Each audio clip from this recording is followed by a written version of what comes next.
ओम नमः शिवाय। हर हर महादेव। माता पार्वती की जय। उमापति महादेव की जय। आप सभी कमेंट में हर हर महादेव अवश्य लिखिएगा। आइए अब हरितालिका तीज की व्रत कथा का श्रवण करते हैं। हरितालिका तीज का व्रत भाद्रपद शुक्ल पक्ष की तृतीया तिथि को मनाया जाता है।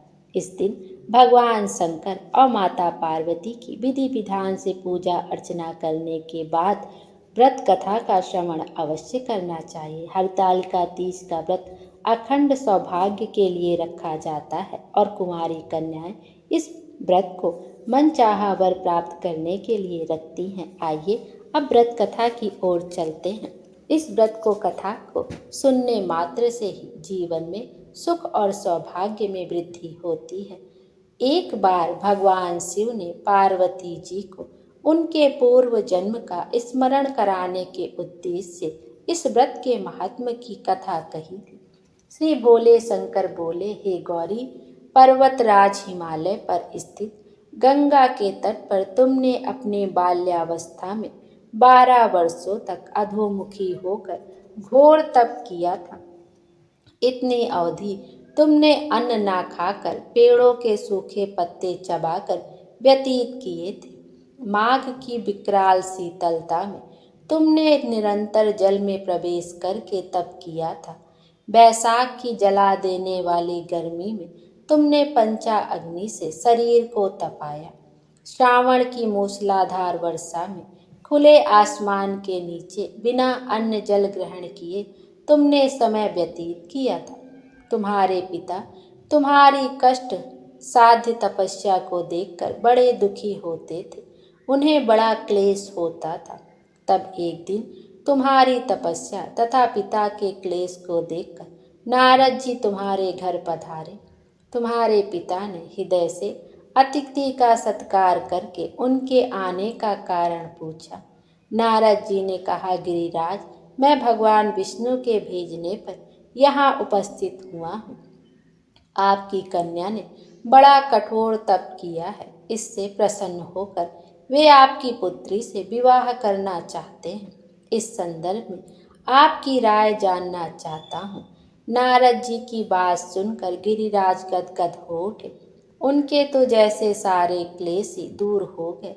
प्रसन्नचित्त होकर वे बोले, श्रीमान, यदि स्वयं विष्णु मेरी कन्या का वरण करना चाहते हैं तो भला मुझे क्या आपत्ति हो सकती है। वे तो साक्षात ब्रह्मा हैं। हे महर्षि, यह तो हर पिता की इच्छा होती है कि उसकी पुत्री सुख संपदा से युक्त पति के घर की लक्ष्मी बने। पिता की सार्थकता इसी में है कि पति के घर जाके उसकी पुत्री पिता के घर से अधिक सुखी रहे।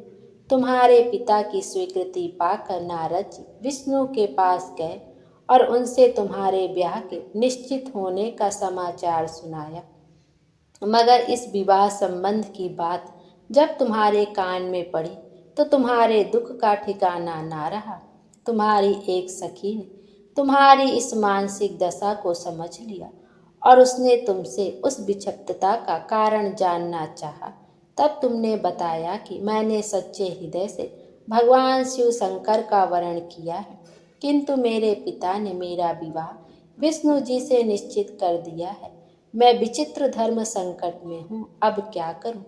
प्राण छोड़ देने के अतिरिक्त अब कोई भी उपाय शेष नहीं बचा है। तुम्हारी सखी बड़ी ही समझदार और सूझबूझ वाली थी।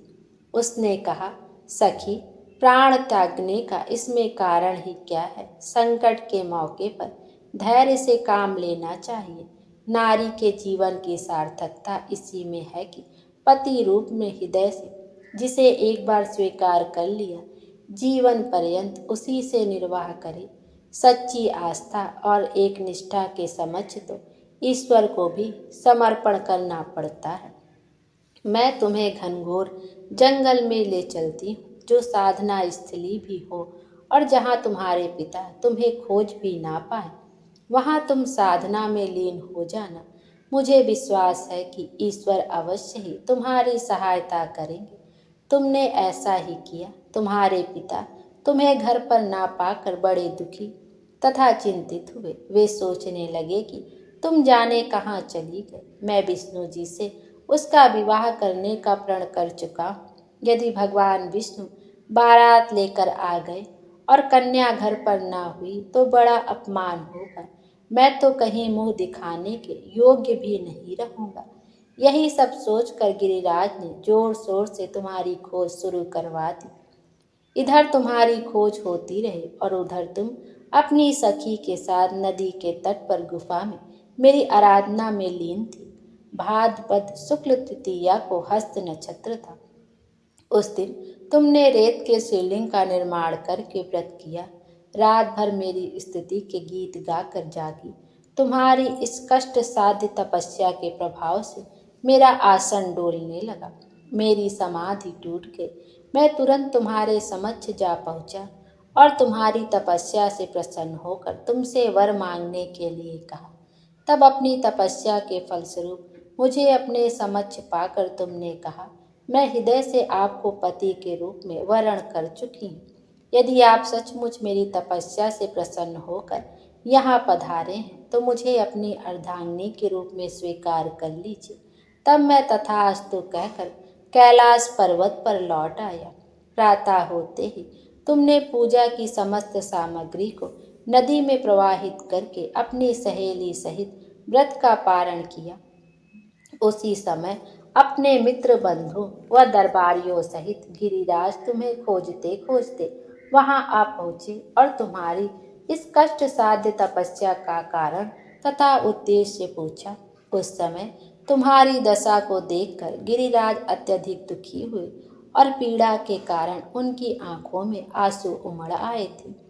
तुमने उनके आंसू पोंछते हुए विनम्र स्वर में कहा, पिताजी, मैंने अपने जीवन का अधिकांश समय कठोर तपस्या में बिताया है।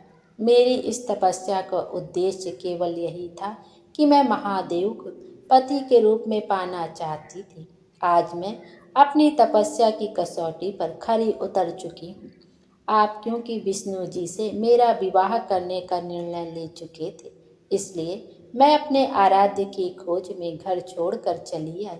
अब मैं आपके साथ इसी शर्त पर घर जाऊंगी कि आप मेरा विवाह विष्णु जी से ना करके महादेव जी से करेंगे।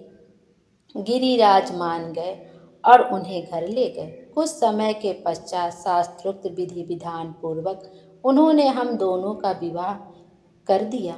हे पार्वती, भाद्रपद की शुक्ल तृतीया को तुमने मेरी आराधना करके जो व्रत किया था, उसी के फलस्वरूप मेरा तुमसे विवाह हो सका।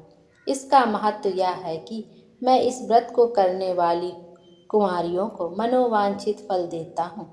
इससे सौभाग्य की इच्छा रखने वाली प्रत्येक युवती को यह व्रत पूरी निष्ठा तथा आस्था के साथ करना चाहिए। बोलो माता पार्वती की जय, उमापति महादेव की जय। हर हर महादेव।